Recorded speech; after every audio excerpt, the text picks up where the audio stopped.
My goal for this class obviously is to bring in guest speakers.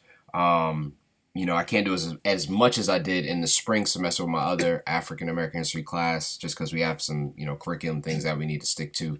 But at least once a month, maybe twice a month, I want to bring in a guest speaker just to mix it up, and hear from someone, that's positive, that's African American, that's contributing to our community and or, doing positive things in the world. And I spoke with Mr. Plummer, who actually used to teach at Plainfield High School. He's over at Paz now. He's always been like a mentor to me, helped me out with teaching, being a younger black male. But he is well versed. He's written a few books. And if you could just throw that in there, a little bit about what you've done, Mr. Plummer, I would love that, and the kids would appreciate it as well. But someone who I look up to and respect as an educator, but more specifically as an educator of African American history. This used to be his baby. This class used to be his baby, at Plainfield High School, but he's at Paz now. So I asked him specifically over the summer, about some resources to teach, about police brutality. So he kind of guided me. And then he said that he'd be more than willing to come on as a guest speaker. So, he's going to talk a little bit he's going to talk about police brutality and also tell us, who he is and what he's done. So without further ado, let me just go over expectations. So my expectations, guys, I think he said we're going to turn our screens off, but my expectations are that you are engaged in this presentation, you're listening, and you jot down either a comment or a question so that when he's done, you can say, hey, I enjoyed this presentation. This one thing stuck out to me. I never heard that before. Or I have a question. Can you speak about this a little bit more? That's going to be our class credit for the day, is you engaging in a conversation with Mr. Plummer. So take out a pen or something, or just jot down a note in your phone, like a comment or a question for Mr. Plummer, and that's it. I'm done talking, Mr. Plummer. All right. Good morning, everyone. Couple things in terms of background, like Dr. Cox said, this is the first time I got to call you that in front of people. Oh, thank you. Like Dr. Cox said, I taught at the high school 16, 17 years. The African American history class is the only reason I became a teacher, to teach that singular course. So when I was 15 years old, I decided I wanted to become a teacher when I was a student at Plainfield High School, to teach that course. And what you might not know about the course that you're in, it literally took a riot inside of Plainfield High School to get this course made. The old building, which used to be the new building back in the day, where the new building is, that used to be an older building was there. And what you call the old building, that used to be the new building. In that auditorium, there was a meeting. And what happened was black students were complaining about how they're being discriminated against, they're being treated like second-class citizens within the school. And so what the school decided to do is to hold an assembly only for white kids, to talk about white kids' issues. Black students heard about it, bust through the balcony doors. Words got exchanged, and then a giant brawl happens, and then the black students literally take over the building, hold the building hostage with illicit demands, and amongst them was the establishment of an African American history course. So I say all that to say, when you walk into this class that Dr. Cox is treating, understand that people literally shed blood so that this course could happen. And so you need to appreciate the existence of this course. So I decided I wanted to teach this course. I went to school. I went to Rutgers North. I was a African and African American Studies major. Then stayed there and got a master's in history. Then got my content supervisor certificate from the Graduate School of Education. So that's one job. I also, for the past 13 years, have been teaching in the Africana Studies department at Rutgers at night. And my third job is that I'm a professional photographer. And by professional, I mean like I feed my family off of my art. So I do news and sports. And one of the things I did was for 4 years, I covered after Trayvon Martin was murdered. I spent 4 years photographing and documenting the Black Lives Matter movement. And that's what brings me here today to talk about this. What time do we end, Dr. Cox? The class goes from 10:15 to 11:30. So my presenters have gone to the end. They've gone a little bit before 11:30, or you know what I mean. There's really, I mean, it's, you know, we end at 11:30, but whatever you need to do, if you end a little bit earlier, and it's like there's no pressure, you know. All right, I just want to make sure I don't run short. Can I? I'm gonna share my screen. Let's Just see if I take can a do this. Hold on. screenshot of the attendance.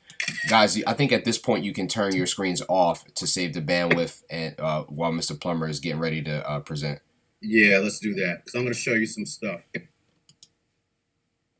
haven't used Meet in a while. Hold on. Clicking here, clicking there, clicking there. There we go. I'm going to present. Present now. Let's present my entire screen. Allow. And my screen is presenting.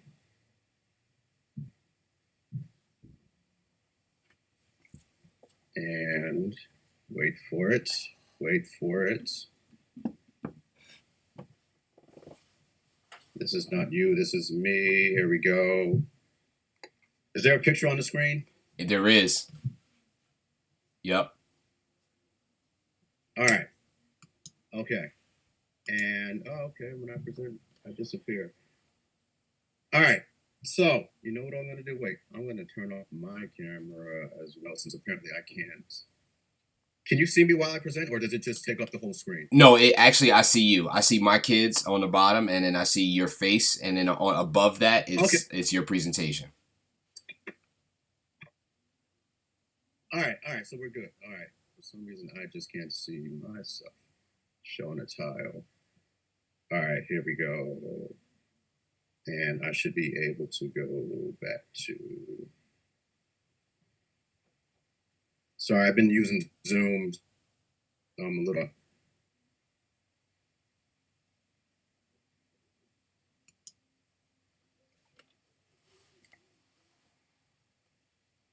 Yeah, you know what? I can tell. I'm gonna switch to a regular camera, to a regular webcam camera. I can see it's gonna be a issue. Hold on, real quick. More options, settings.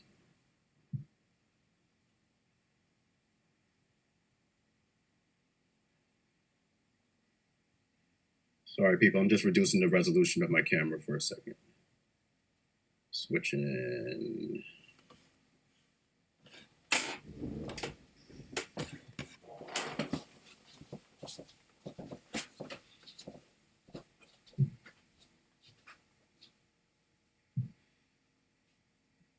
One second.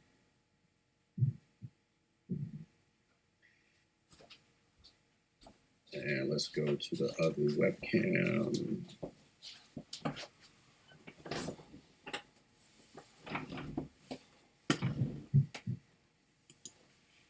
All right, there we go. That should give us a lot more bandwidth there. All right.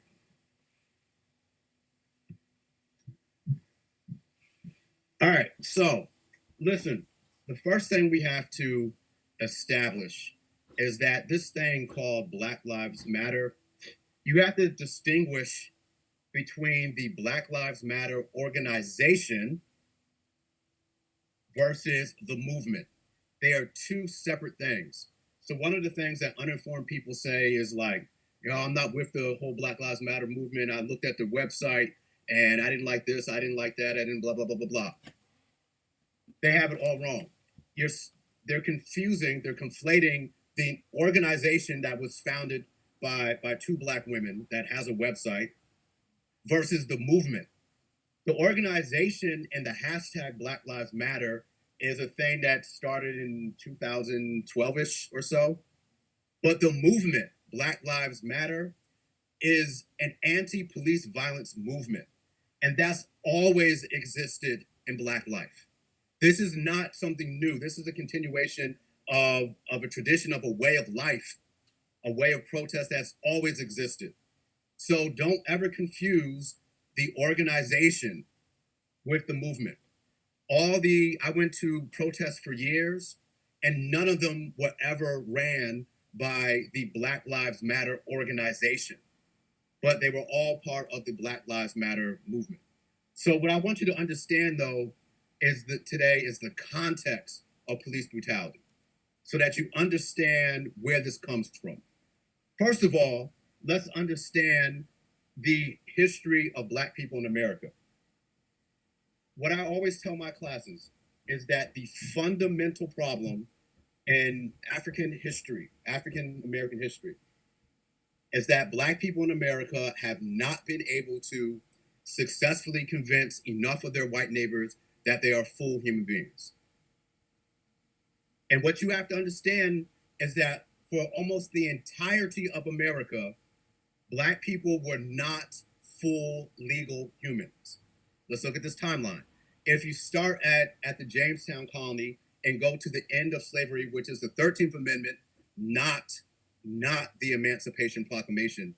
I hate when people use the Emancipation Proclamation as the marker for the end of slavery. Even the whole Juneteenth celebration is off, because it celebrates the Black people in Texas hearing about the Emancipation Proclamation in June. That didn't end slavery. The slavery ended in December with the passage of the 13th Amendment. But look, from 1619 to 1865, you have legal kidnapping, rape, torture, mutilation of Black people from 1619 to 1865. Right. And then you have from 1865 to 1954, you have legally mandated segregation and discrimination. Understand what that means. Every ethnic group in America claims that they've had some type of hardship in America. This happened, that happened, blah, blah, blah, blah, blah, blah. The thing that distinguishes the story of Black people in America from other people is that Black people's the hatred, the vitriol, the discrimination, the violence against Black people, it wasn't tradition, it wasn't custom, it wasn't just people being mean, it was law. It's called the codification of racism. It was illegal not to be racist towards Black people. If you had a school, a white school, and you wanted Black students and you brought them in, it was a crime. It was a crime for my grandmother in La Plata, Maryland, outside of DC, to look white people in the eyes. It wasn't frowned upon. It wasn't something that people didn't like. They passed a the state legislator passed the law.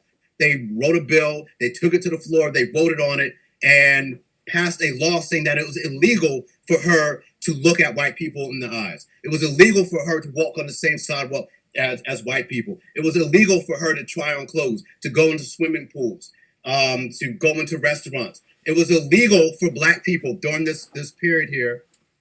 In fact, let me try to get my remote going so I can annotate some things. It was illegal for Black people to walk next to railroad tracks. It was illegal for Black people to spit in public. It was illegal for Black people to talk too loudly near a white woman. It was illegal for Black people to be outside in many states while not working for a white person. That'd be called vagrancy. So you're outside minding your own business, just walking to the corner store to get, I don't know, a loaf of bread. You could be arrested and sentenced to months in like an Alabama coal mine because you were outside while not working for a white person. That goes on for nearly a century. Let's see if I can get my remote going so I can draw on some things here. Hold on.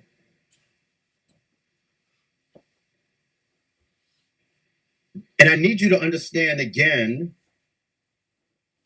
that this is all legal. Let's go forward. Now, in 1954, you have the passage of the Brown versus Board of Education Supreme Court decision happens, which essentially marks the end of segregation legally. It didn't matter, right? Because think about your man, Dr. Martin Luther King. He's involved in the 1950s and 1960s. Why? Because there's a mass American refusal to follow civil rights legislation. People refuse to share, white people in America en masse refuse to share their country with Black people. even when it hurt them themselves. In Virginia, I forget the county. I don't want to disparage the wrong county. But after the Brown decision came down, they were told they had to desegregate their schools. You know what they chose to do instead? They canceled their school system for like 6 years. Canceled it. They said, we'd rather our children, white people in Virginia said, in that county said, we'd rather our children not get an education at all than to have them sit next to black people in their class. So there's a mass refusal to follow civil rights legislation. That's what leads to the entire so-called civil rights movement. And then you have this tiny green area from 1968 to the present. That's the last major civil rights act passage was in 1968. And that's the era of publicly proclaimed full legal rights. This tiny speck of American history is the only time where black people in America have been legally humans, at least on paper. To bring it closer to home, I was born in 1975. My family tree, as far as I know, I can go all the way back to the 1820s. I'm the first generation of plumbers, my family, to be born under full rights. First generation. Not a single person in my family from a previous generation had been born with full rights in America. So when you wonder, why can't black people get it together, right? There's Chinatowns, there's little Italies, there's Korean towns, there's this, there's that. Why can't black people get it together? This is why black people can't get it together. They just, in the scope of history, just got to be free yesterday. And by the way, also what happened during this whole period is that when black people did make gains, black people built towns, built institutions, white people destroyed them.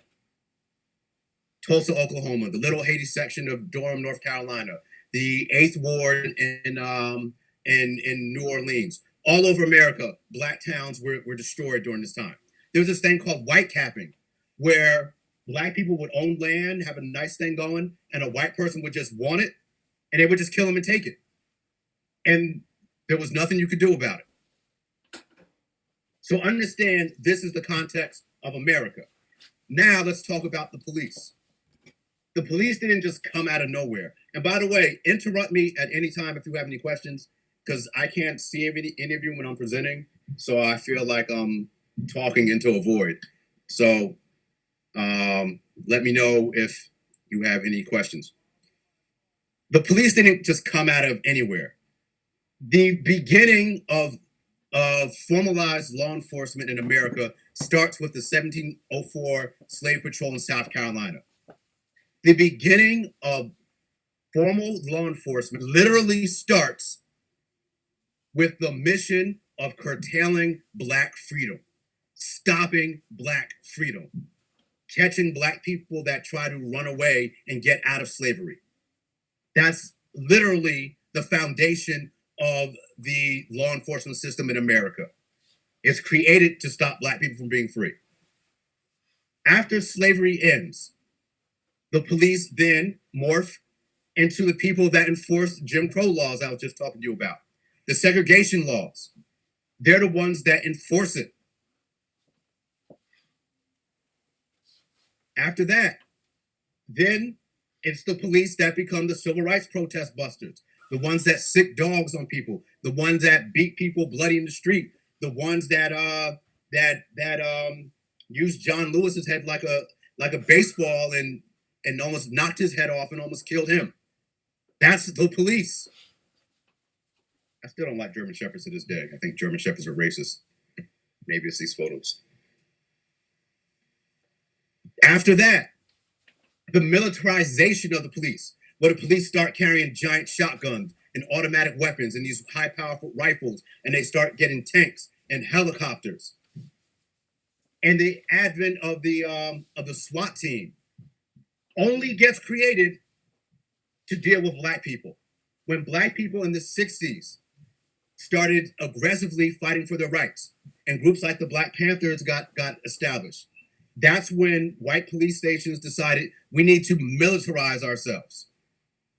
That's why the SWAT team got started.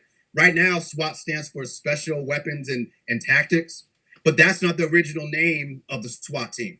The original acronym stood for Special Weapons Attack Team.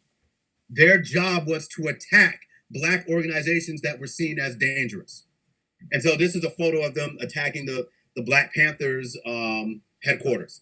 And fun fact, when they attacked the Black Panthers headquarters first time, shot a whole bunch of people, the Black Panthers fired back. They had this shootout, people died. Black Panthers went to court and actually won the trial.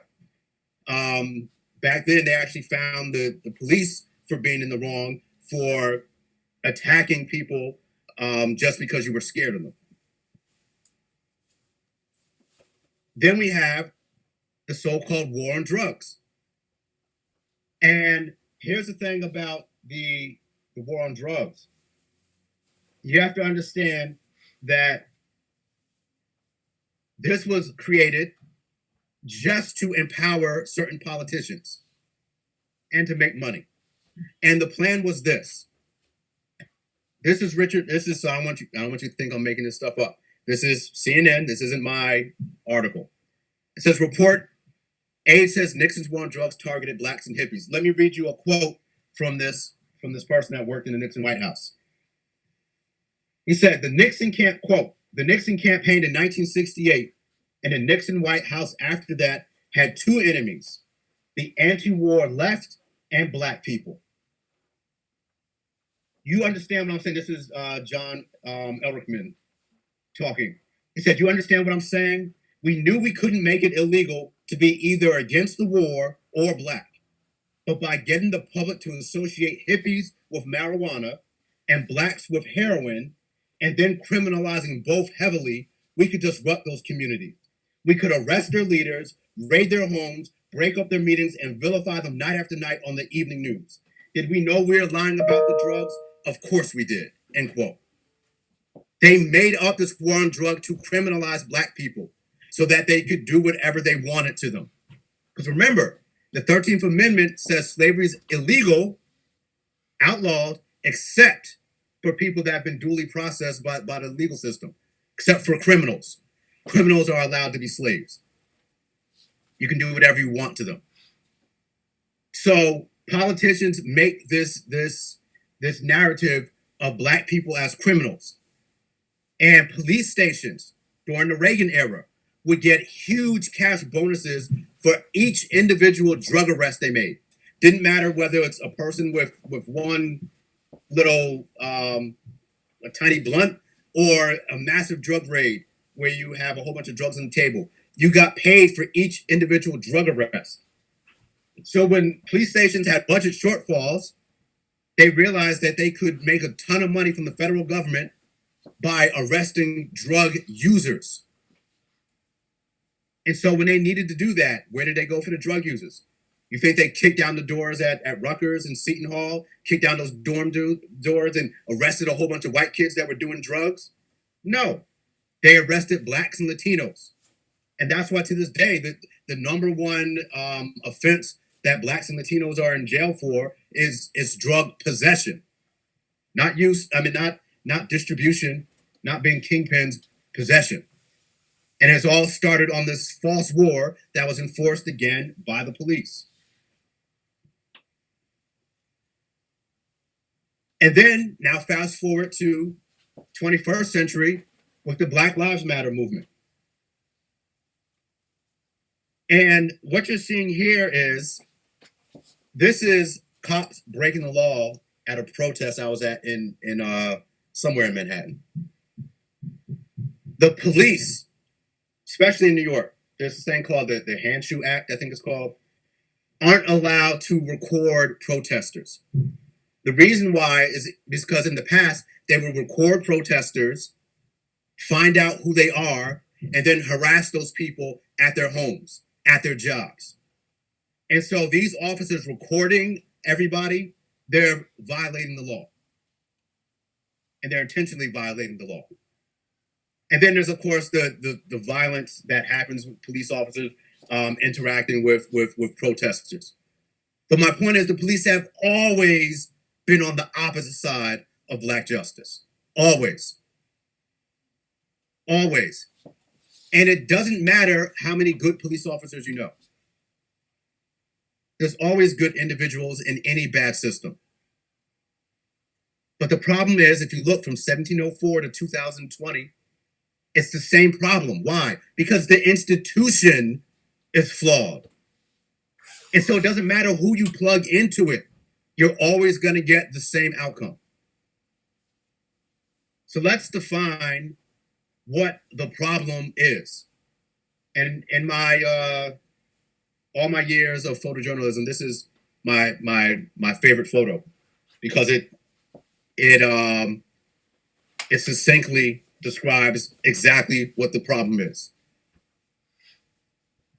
Sorry for you that have delicate ears and can't handle harsh language, but I taught for 17 years in Plainville High School. You've heard worse. But here's the thing about the Black Lives Matter movement. It's a simple request to please stop murdering us. That's it. It's not a request for equal rights. It's not a request for higher pay. It's not a request for better treatment, more respect. None of that. It's just saying, please stop killing us when you shouldn't. And there's massive pushback from white people saying, I don't know. It's debatable. What does this problem look like? It looks like this. All these people killed under dubious circumstances, either by police or by white vigilantes who received little to no punishment. Ayanna Stanley Jones was 7 years old, got shot in the head.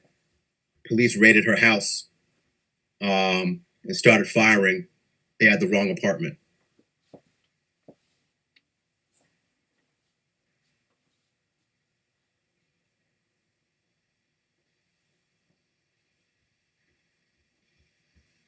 And of course, this summer, you had Ahmaud Arbery, Breonna Taylor, and George Floyd. It doesn't stop.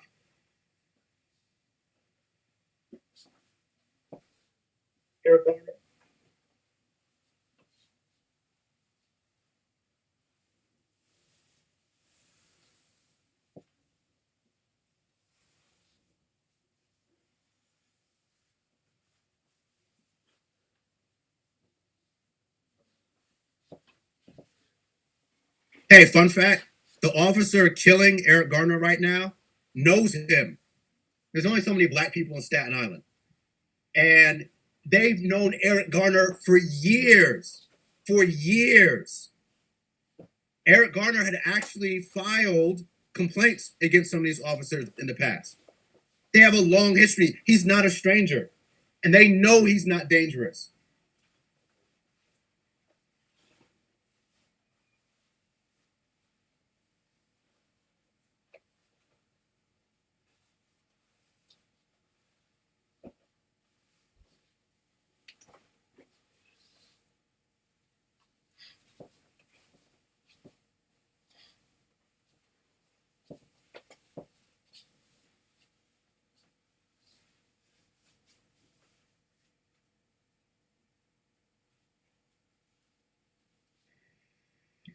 Fun fact again, 2 people got arrested in this and lost their jobs.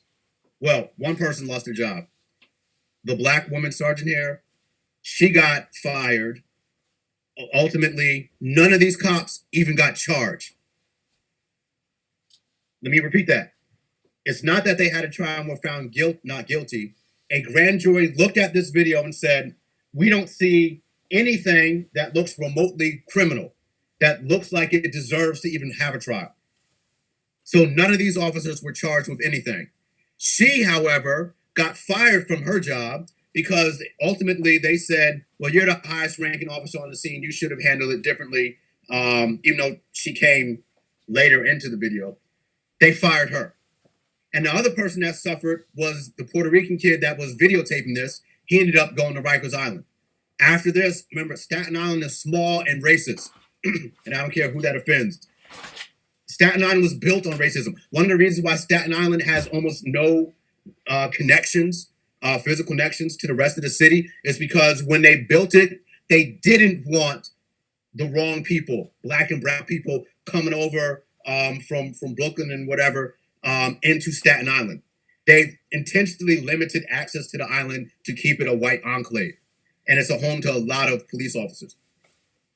The kid that recorded it, the police started harassing him, following him around. Eventually, they got him on some type of trumped up gun charge. He ended up in Rikers Island, but none of them. And in fact, this officer got a promotion a couple of years ago. I think he retired from the force now.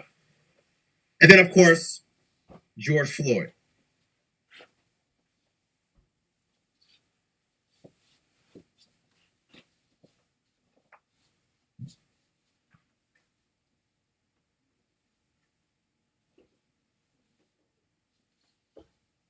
Now, how's he supposed to get up? And when you move at all, they claim that you're resisting arrest. So you're damned.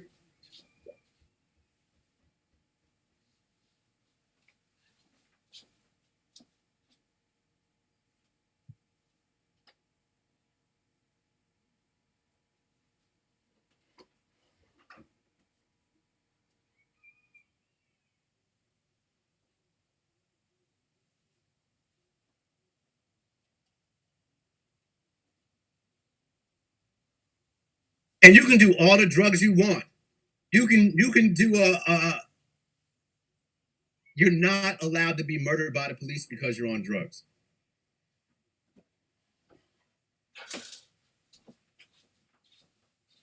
So Black Lives Matter is the response to this. This is people chanting, I can't breathe 11 times because that's how many times Eric Garner told the police.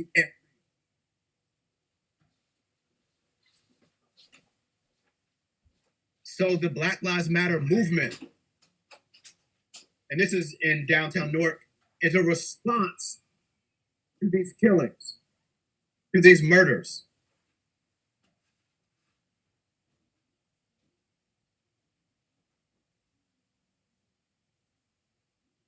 And honestly, it's a timid response. And all this footage is footage from my years capturing stuff. This is this summer in Plainfield, after George Floyd and Breonna Taylor and Ahmaud Arbery were killed. So what you have here is this is the goal. People always say, why are these people marching? What's that going to do? Well, here's why racism goes uninterrupted. What you have to understand is that there's this phrase that's called white privilege that gets thrown around, sometimes accurately, sometimes inaccurately. But one of the things that white people do have the privilege of is they get to choose whether they engage in understanding racism or not. It's an academic discussion for them. If racism is real, it doesn't have to affect their lives. And if it's not real, then no harm, no foul. Right? They get to choose to be in and out of the fight. It's completely optional.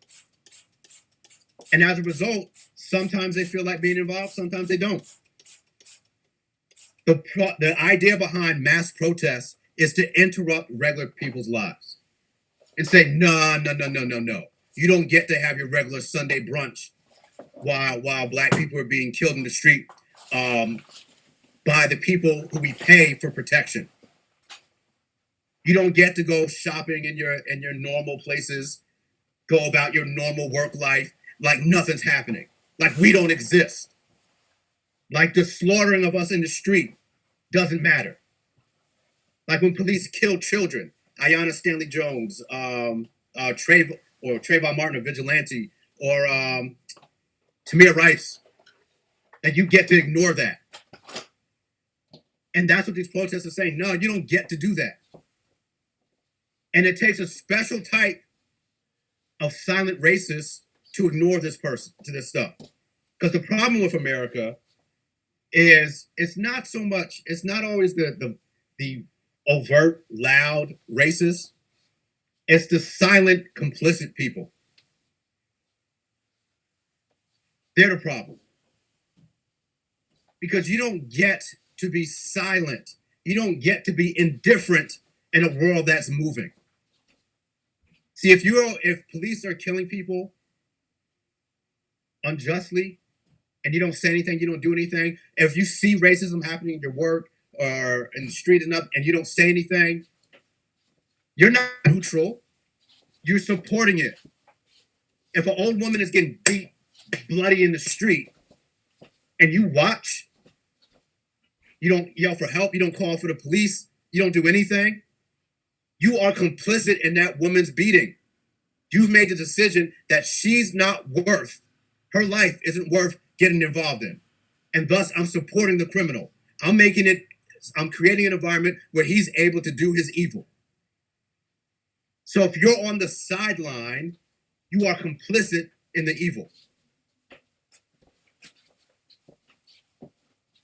Women are at the forefront of this. Young women, young Black women, are the loudest voices in this movement. They're the ones pushing this, even though they hardly get any credit. I love this photo. I didn't have one out wide in this angle to get the whole thing. But there's this street artist, and he was just drawing with chalk. And he has the island of white privilege, and it's surrounded the waters names of Black people that have been killed by the police.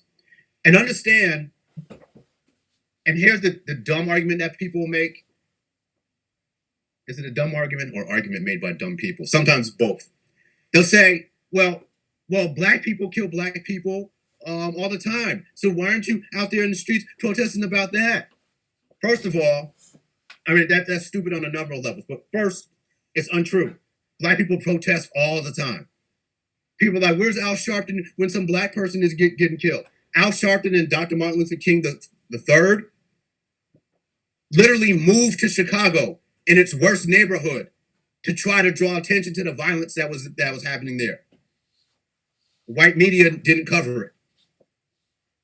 Former student of mine, Breonna Taylor, watched one of her best friends get murdered in a club in Philadelphia and responded by creating her own anti-violence organization. Travels around the country talking to Black kids and Black people about violence in their own communities. No one covers it. No one talks about it. So Black people have been doing the work. But besides that, it's irrelevant. It's idiotic to hold Black criminals to the same standard of police officers. Criminals are criminals because they break the law. They do bad stuff. That's what makes them criminals. And know what happens to those people most times? They get arrested. They get punished. Police officers are supposed to be upholding. They're supposed to be the epitome of lawfulness. And so when they commit a crime, it's much worse than a criminal committing a crime. Think of a teacher. Think if you have Dr. Cox. You're in his class. A student tells another student, oh, you're stupid. You're never going to make it in life. That's real different from your teacher. That's real different from Dr. Cox coming into class and saying, hey, you're stupid. You're never going to make it. Why? Because he's charged with uplifting you, with developing you, with protecting you, making you a better person. That's his responsibility. That's his job. That student, that peer is not held to the same standard as your teacher. And same thing with the police.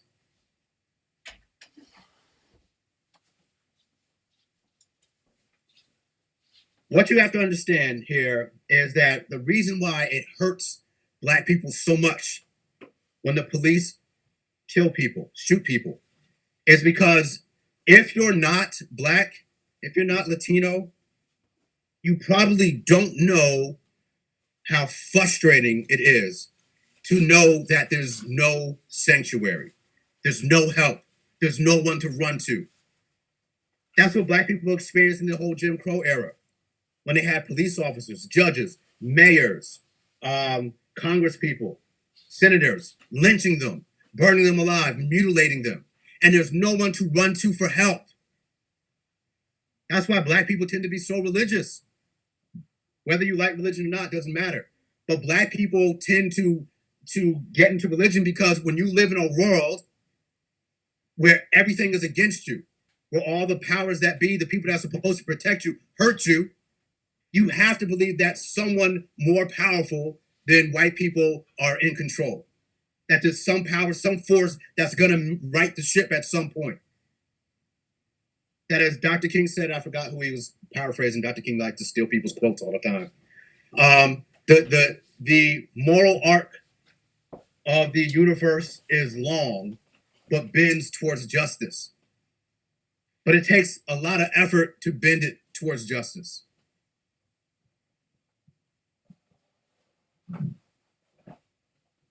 When black people watch cops kill people, it hurts them because they know they're watching a lynching.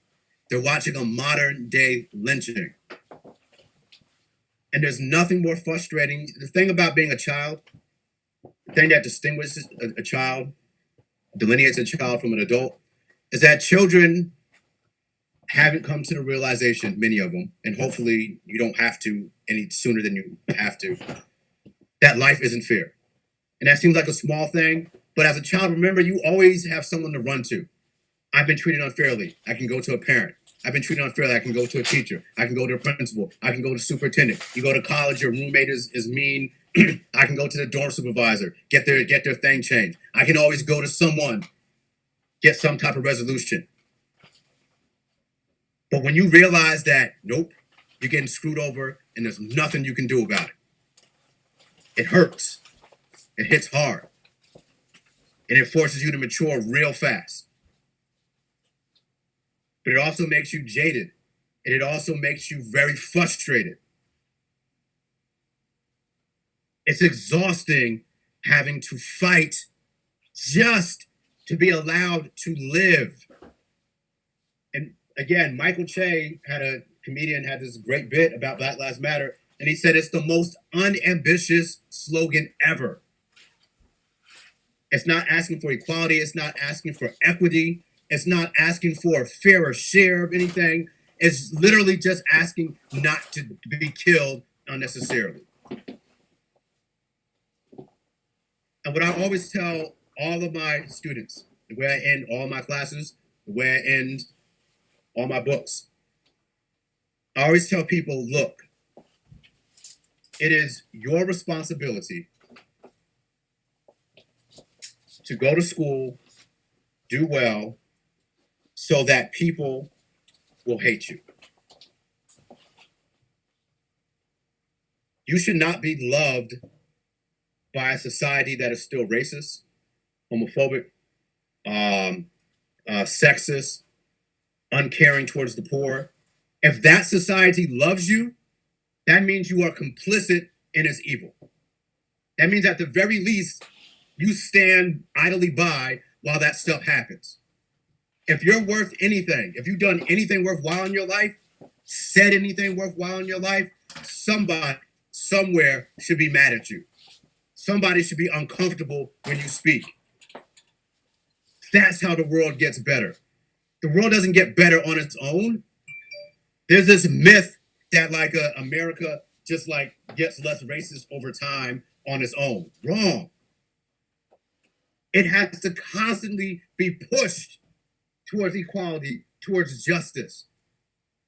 And as soon as you get lazy, like black people did during the 8 years of Obama, it all rolls back. You have to constantly push. And that means you have to constantly be getting people upset. You have to be okay losing some friends. You have to be okay with people being angry with you. It is not your job to go through life making other people comfortable so that you can suffer. Other people don't get to be comfortable at your expense. Your schooling should be seen as a boot camp to get in this fight.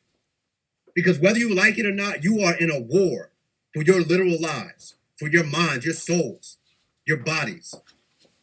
And you can choose not to participate if you want. Be cute, be lazy, be safe. But what happens when two people are having a fight and only one person knows that a fight is happening? That other person is going to get obliterated. You can't hide from this. And it's your job to make people uncomfortable and get them out of their hiding places. Because let me tell you something, no one's coming to save you. Dr. Martin Luther King, as great as he was, Malcolm X, any hero from the past, all dead. And none of them are being resurrected to lead you to freedom. It's all on you. No Calvary is coming to save you. It's just you. And if you don't do it, there is no hope. That's why we teach, so that you pick up the mantle and you continue to fight. My expectation for all of you is that you make the world better for my children. That's why I suffered this job with the crappy lack of respect and the crappy pay, so that I can build people that will make the world better for my children. And then it's my children's responsibility to make the world better for your children. It's a constant fight. That is Black life. From the beginning, from the first time Black people landed in America to now. There's no such thing as a civil rights movement. That's just Black life. Black life has always demanded constant protest, constant fighting, and it's exhausting. But you don't get to quit. Because when you quit, you die. So all of you, even as young people, you need to start thinking about what tiny corner of the world am I going to change? You don't have to change the whole world, but you can change one block or one office building, one classroom. Always tell people, find some corner of the world and fight like hell for it. That's your responsibility. You don't have to change the whole world. You change one area of the world. And if you all do that, then we have some semblance of a future. But if not, we're lost. And I'll take questions now. Questions, comments, concerns? Go ahead, Marcus. I feel, I gotta, what do you think it starts with, us or police? What's the start in that question? Like in police brutality? Oh, it's always gonna have to start with you. Why? They have no incentive to change. They have no incentive to change.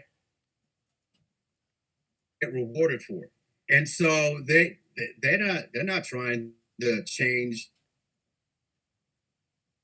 their thing. So you have to put pressure on people to change. I'm trying to switch. I hate that camera. I'm trying to switch back to my regular camera. Hold on. Will that work? There we go. You have to put pressure on people.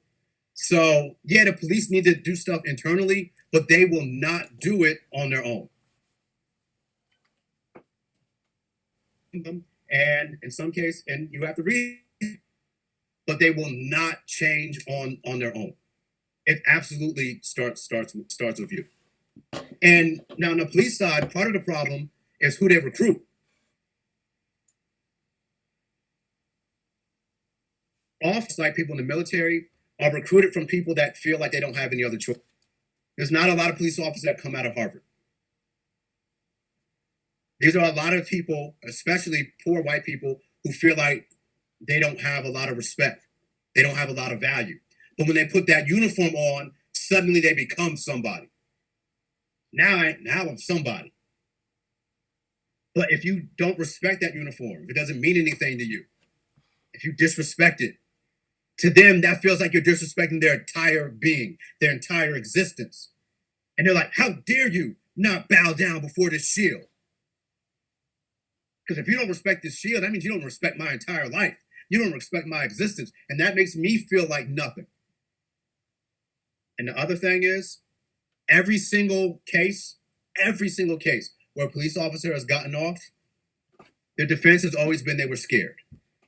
I'm scared of black people, so I shot him. I mean, they'll say it more eloquently, but that's what it comes down to. We talk about that fear factor. People Yeah, that's one of the change things. Sorry to cut themselves. you off. That's one of the things we talked about. We talked about like elements of these different cases, and we talked about how fear is always the thing. Like it's like there's like a fear element, like the guy in Michael Brown. We talked about how the cop claimed that he was running at him like a zombie who was like this like animal who was like not like human. Yeah, sorry to cut you off, but yeah, go ahead. No, it's that's always the defense. Now, part of that is, and this is where you can fight police brutality without having anything to do with police. Some of you need to go into the arts. I know people like safe jobs, become an accountant, be whatever. But some of you need to go into culture creation because the images you put out go a long way to shaping the perception of you. And the images that mainstream media puts out about Black people are very damaging. Mm. And some of you need to fight the war in that realm. All right. Some of you need to become lawyers and challenge police officers and judges. But the perception of Black people as full human beings with hearts, with souls, with loving families, you need to change that. And the most effective way to do that is either through the arts, through cultural products, music, film, visual arts, or going into education and actually challenging the system instead of perpetuating it. Guys, we have questions, comments. Marcus went Do already. you actually believe that you can change a person? Like in police brutality. I mean, I don't think no one's gonna change unless they want to. So like I honestly don't believe that it will ever end. I hear you. Brianna, is that your name? Yes. Brianna, in 1862, there was some Black person sitting in Mississippi, and they're like, yo, this is messed up. This is never gonna change. This is yo, look at these white people. For 300 years, they've been doing this, beating us, raping us.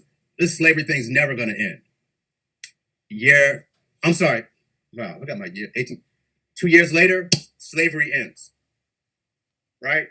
1920, 1990, there's some Black person watching Black people get hung and burned alive, having body parts cut off, thrown into the crowd as souvenirs, watching Black towns get burned, watching Black women get raped with impunity.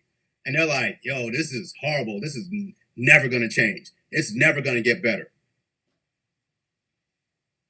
When was the last time you walked out your house and you were worried about someone hanging you and burning you alive? When was the last time you walked out the house and random white person just called you a nigger out of the blue? Fast forward 1950, 55, 60. They're like, yo, this segregation thing, this is never going to happen. It's never going to end. White people are too ingrained in their thoughts. Nothing's ever going to move them. Nothing's ever going to change them. Fast forward, look at Plainfield High School. Plainfield High School didn't even allow Black teachers. Relegated every Black student to shop classes and vocational stuff. Where I lived, where I grew up in Plainfield, I grew up on West 8th Street next to Hubbard. You used to get arrested if you were a Black person. Just walking down that street got you arrested. That was a white Jewish neighborhood. So if you were a Black person, immediate arrest.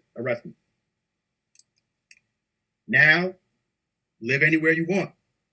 So you're right that it's hard to imagine, but things do get better.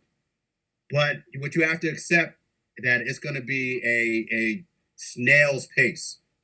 It's going to be a tiny push. Because look what I'm talking about.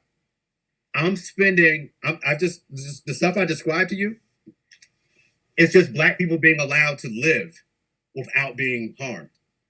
And it took nearly 349 years just to get to that point.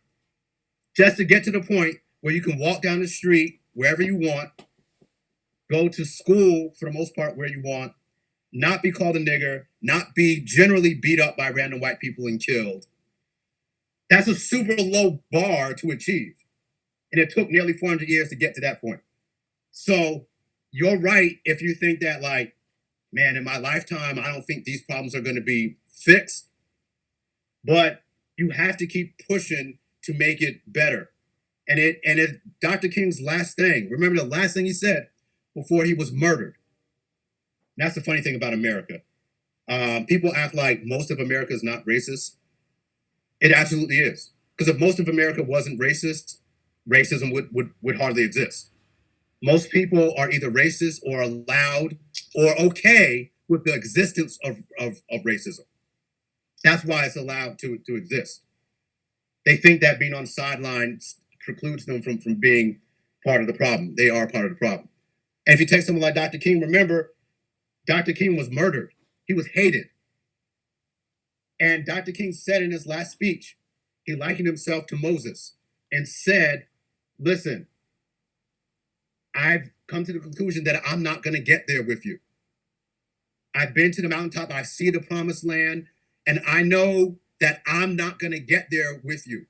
I'm not going to get to see the victory. I'm going to die. But you will get there. And as long as you get there, I'm okay with that sacrifice. And that's what you have to be willing to deal with. Be okay with that sacrifice that I'm sacrificing today so it gets better for people tomorrow. And it's unfair and it's exhausting and it's just not right for you to have to make that deal with society. But that's the reality. And again, though, I want to go back to what I said. I want to make sure you understand it because I don't mince words. The reason why we have these problems is that America is in large, in mass, still okay with racism. That's why you have Donald Trump get elected. That's why when Ronald Reagan got reelected on a platform of racism, he won every single state except for Minnesota, where his opponent was from, and Washington, D.C. America is quite okay with racism. And the reason why we don't aggressively go after it is because we act like the racist person is the anomaly and non-racist people are the norm. So we don't see it as a pressing problem. It's the reverse. That's why we get so excited when you have people like Tim Wise, when you have people like Andrew Hacker, the old lady that did the blue eye thing, experiment with the kids. That's why Black people get so excited when they see a white person doing that race work, openly fighting against white supremacy. John Brown. Because they're oddities. But we won't fight this thing with sufficient efforts and numbers until we admit that this is a mass American problem, not a side issue. But Brianna, you got to fight. My kids are dependent on you. Questions, concerns? Brianna went, Marcus went thus far. I got a question. Zakir? My question: do you think this generation is able to do that? Absolutely. I believe in you. I think you're a generation that's going to save us. Remember this whole Black Lives Matter movement? That's all young people. It's always been young people. The Civil Rights Movement, that wasn't Dr. King. Yeah, Dr. King was his most eloquent spokesperson. The movement was about to die until children got involved. Middle school children, high school kids, middle school kids literally jumped out of the windows at school and ran and got into these marches and became leaders. It's always been the young people. Always. You are the only hope. I should have said, be careful. You are the Calvary that's coming to save us. Look, we messed it up. Everyone that's older than you, we messed up. We didn't do enough.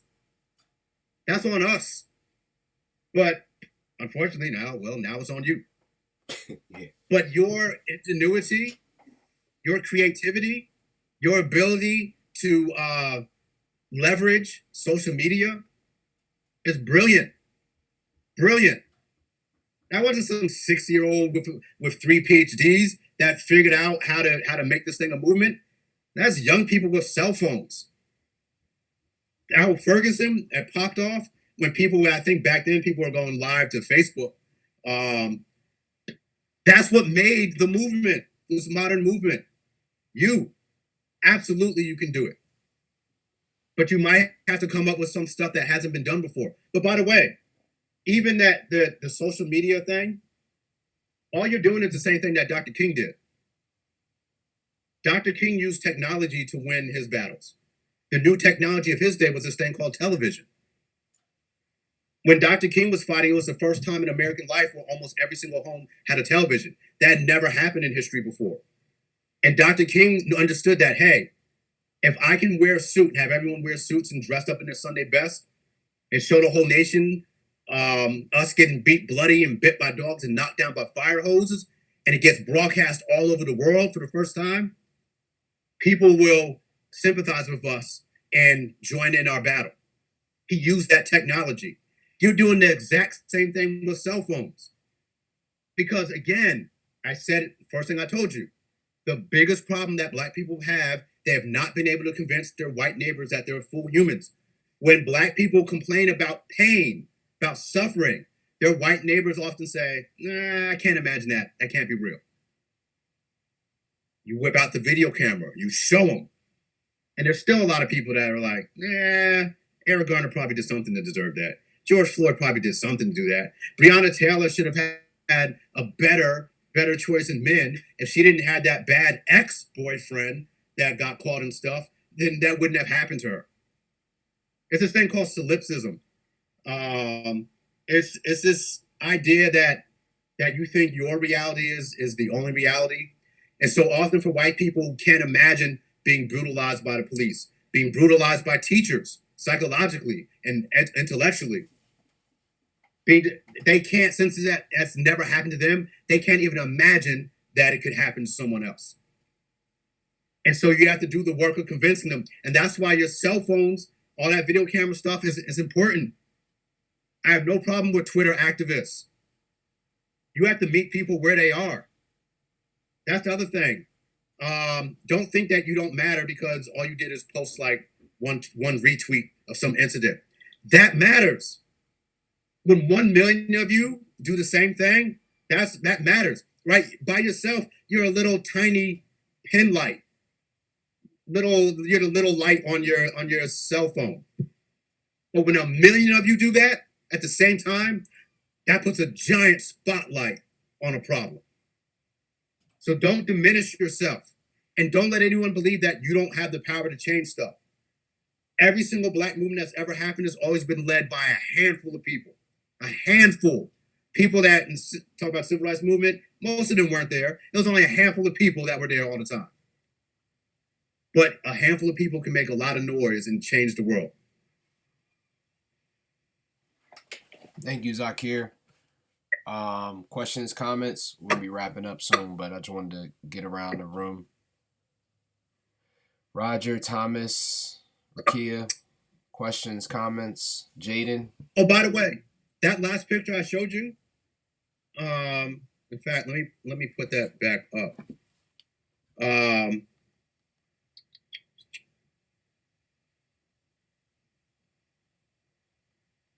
Yeah, share my screen. Because the question was about you making the change. Let me show you here. Oh man, I gotta reload this whole thing.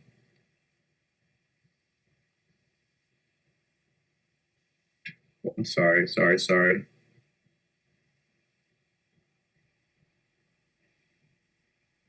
This picture, these are the people waiting.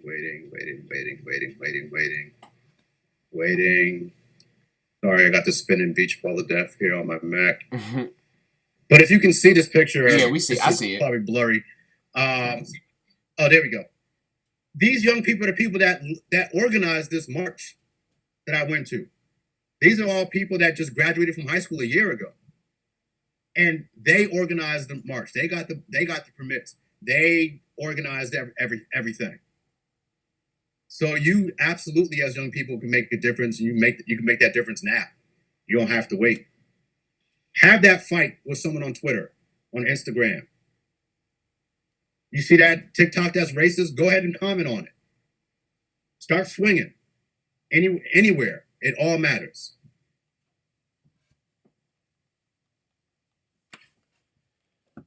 Maybe one more question or comment. Alquan, Jaden. Myasia.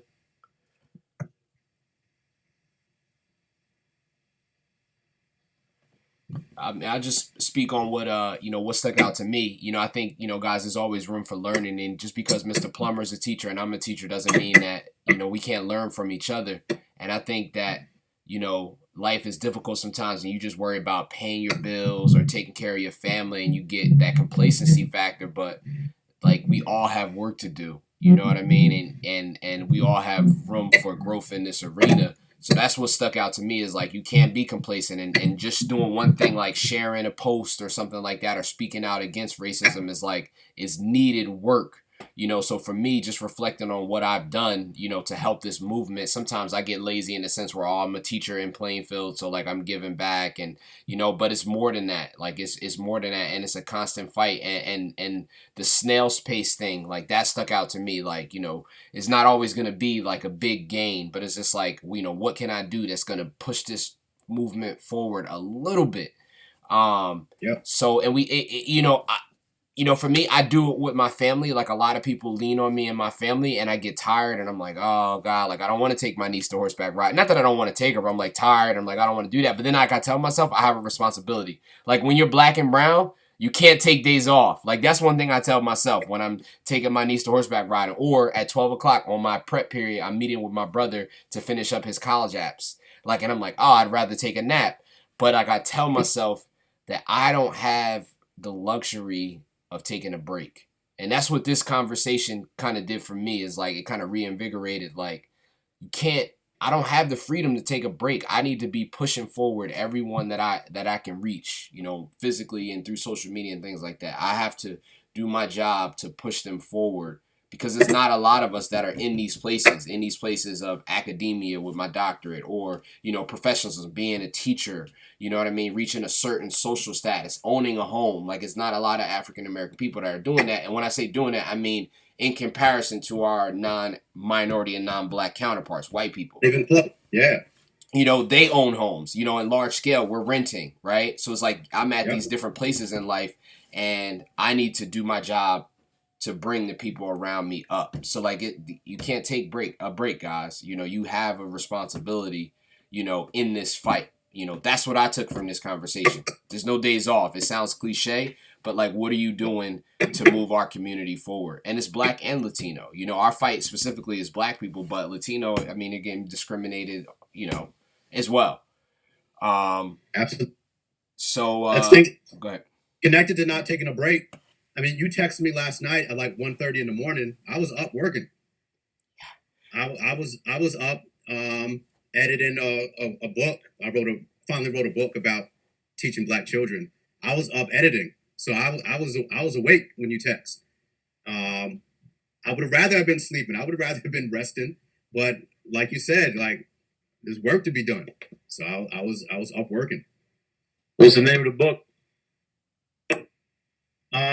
The book will be called Sumo Wrestlers and Supermodels.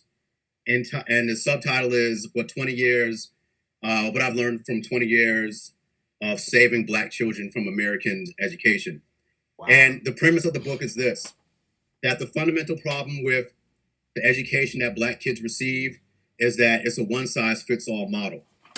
And that's as silly as training a supermodel with the same exercise regimen, the same diet, the same mental attitude as a sumo wrestler, and expecting her to do well in her environment. And then you do the same thing with a sumo wrestler. You make him eat like a supermodel, think like a supermodel, dress, exercise like a supermodel. You put him inside that ring, he's going to get obliterated. And I argue that's what's been happening with black education. That we have this generic one size fits all that's really designed for upper middle class white kids. And when you plug black people into it, it doesn't work. It's a massive failure. And I go through the reasons why that doesn't work, and how teachers and parents can fix some of those things. Cool. That's nice. Guys, thank you for participating. Thank you for listening. It's actually 11:30 on the head, so we're going to end the call. Mr. Plummer, thank you. Every time we talk, I feel like I grow mentally. or listen, or I'm listening to you. So I just want to say thank you for taking the time out to chat with the kids. Thank you for having me. It's an honor to be back in the Plainfield High School African American History course. And I recorded the class. I'm gonna just upload it to my YouTube. If you want to do something with it, I'll send you the link. You could download it and use it again, or whatever have you. But whenever I have a speaker, I try to record it, and just so maybe for future use. So Mr. Max, stay on. Go ahead, Zakir. Apologize for interrupting you, Mr. No, Plummer. you're good, man. Mr. Plummer, I noticed you had some boxing pictures up on the wall and some trophies. Who's that from? All right, separate things. I don't box, but I'm a boxing photographer. So any fight that happens at Madison Square Garden, Barclays Center, Atlantic City, I cover. So those are my photos of capturing people. I don't get punched in the face for a living like those people. I just take pictures of it. The trophies are from coaching. I coached baseball for 13 years and basketball for 10 or 11 years. Wow. And that's what those trophies are for. That's nice. And also there's a panda bear being lynched behind me that I use for a demonstration okay. for my class. That's why he's hanging there. Okay. Is there anywhere that we can see that pictures and stuff like that? Oh yeah, you can go to my website. My sports website it's my name, plummerphotos.com. All right, checking it out right now. Not like the profession. PLUMMER photos.com, and you'll see all my sports stuff. And my professional website is my name, joelplummer.com, which will also have a link to the sports stuff. All right, thank you. Cool. My pleasure. All right, and also, I'm a real person. You can reach out to me through Dr. Cox if you ever want to talk about anything or have questions. I'm available. All right, for sure. All right. Thank you for having me, everyone. All right. Thank you, Mr. Plummer. Have a good one, guys. Thank you, Tristan.